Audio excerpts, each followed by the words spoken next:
At least 14 Eastern Visayan lawmakers led by House Majority Leader Martin Romualdez call for a review of the Hatid Probinsya program, given the recent surge in coronavirus cases in the region.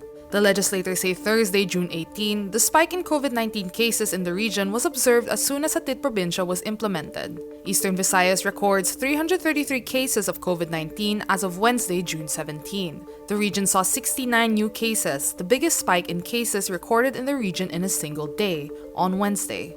The recent surge in COVID-19 cases in northern Mindanao and Lanao del Sur has also been blamed on the Hatid Probinsya program. Hatid Probinsya is an ongoing short-term program to transport people unable to return to their provinces due to quarantine restrictions. This is different from Senator Bongo's project Balik Probinsya, which is now temporarily suspended. On Wednesday night, police arrest 16 foreigners who allegedly partied and violated social distancing rules inside a bar in Makati. Makati Police Investigation Unit Chief Major Gideon Ines Jr. says they arrested 15 Cameroonians and 1 Nigerian and retrieved 1 plastic sachet of shabu during the raid. Meantime, researchers based in China and the United States find that the chance of infecting someone jumped to 17.1% among cohabitants, as opposed to the 2.4% chance of infecting someone a patient did not live with. The researchers say the probability of a COVID-19 carrier infecting a family member or flatmate was significantly higher at 39% before they started showing symptoms. This suggests the virus is easily transmissible within its incubation period.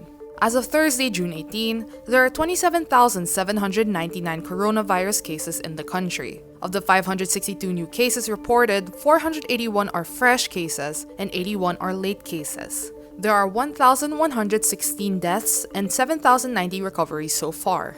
Meantime, the Philippines still needs around 83,000 contact tracers to be considered properly equipped to detect the spread of the coronavirus. The Interior and Local Department says the country has around 52,000 contact tracers. The Philippines needs a total of 135,000 contact tracers to meet the 1:800 ratio of standards set by the World Health Organization. President Rodrigo Duterte himself was displeased about Dr. Tony Leachon's social media posts criticizing the government's response to the coronavirus pandemic. Leachon is an advisor for the government's task force for COVID-19. Presidential spokesman Harry Roque quotes Duterte as having said, "Leachon should not be doing what he is doing." The spokesman also slams Leachon for, quote, "making it sound like we are all lying except him." Galvez meantime says Leachon jeopardized the government's messaging on the coronavirus pandemic with his posts. He adds Leachon was cautioned but remained deaf to collegial advice. In his social media post, Leachon said the health department has lost focus in everything: risk communication, priorities, data management, and execution of all plans. Leachon says his comments were meant to be constructive criticism.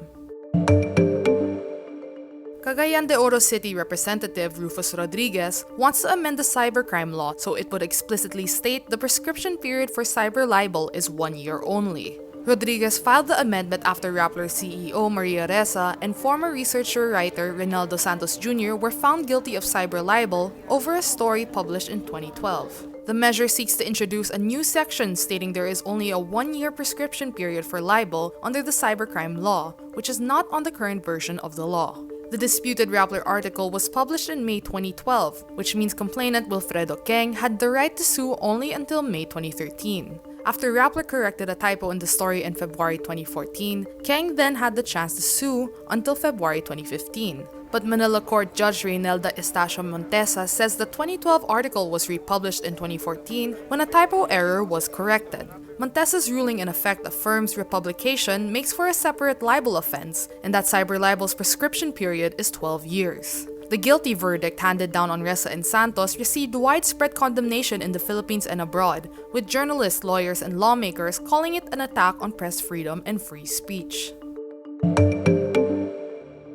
Pasig Mayor Vico Sotto signs the regularization of 100 City Hall workers, making them permanent employees of the local government Wednesday, June 17. These workers have been with the Pasig government for 20 years or longer, but had short-term renewable contracts denying them the security and benefits of full-fledged employees. Sotto also announces Wednesday Pasig City government raised 1.2 billion pesos to provide tablets and laptops to its public school students in elementary, junior, and senior high school and their teachers. This is to help the 138,000 public school students continue their education as the country shifts to distance learning. For households without internet access, Sotto says the local government will provide hotspots where students can download their school modules. United States President Donald Trump says he absolutely is in favor of giving 49ers quarterback Colin Kaepernick another chance in the NFL. The comment is in sharp contrast to his 2017 stance, when he told a political rally that players like Kaepernick who kneel during the US anthem are, quote, sons of bitches and should be expelled from the league. Trump issued an order Tuesday that seeks to improve policing and called for a ban on dangerous chokeholds. But he did not heed demands made at nationwide protests against racism and police brutality. Democrat Speaker of the House Nancy Pelosi calls the executive order seriously short of what is required to combat the epidemic of racial injustice and police brutality. Meantime, US civil rights groups call for advertisers to boycott Facebook in July, saying hate speech and incitement to violence are not being moderated on the platform. The hashtag Stop Hate for Profit campaign is a reaction to, quote, Facebook's long history of allowing racist, violent, and verifiably false content to run rampant on its platform. The groups claim the social media company made an estimated $70 billion annually from ads. They criticize Mark Zuckerberg's decision to not moderate US President Trump and his often controversial, incendiary, and inaccurate posts.